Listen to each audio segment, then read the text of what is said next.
আসসালামু আলাইকুম প্রিয় প্রবাসী ভাই বোনেরা, আশা করি সবাই ভালো আছেন। আলহামদুলিল্লাহ, আমিও ভালো আছি। আমি মালয়েশিয়া প্রবাসী বলছি। আমরা যারা 2022 সালে বিভিন্ন দেশে কলিংয়ে গিয়েছি, তো যাওয়ার আগে আমাদের ট্রেনিং করা লাগছে।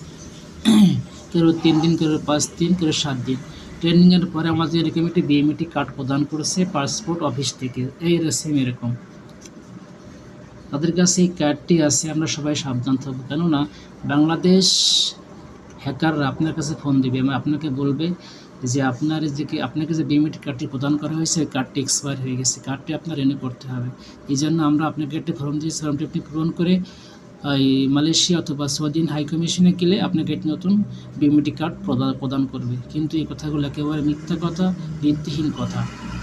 প্রিয় প্রবাসী ভাই বোনেরা, আপনার কখনো কথা ধোকায় পড়বেন না, পড়লে আপনার অনেক বড় ক্ষতি হয়ে যাবে।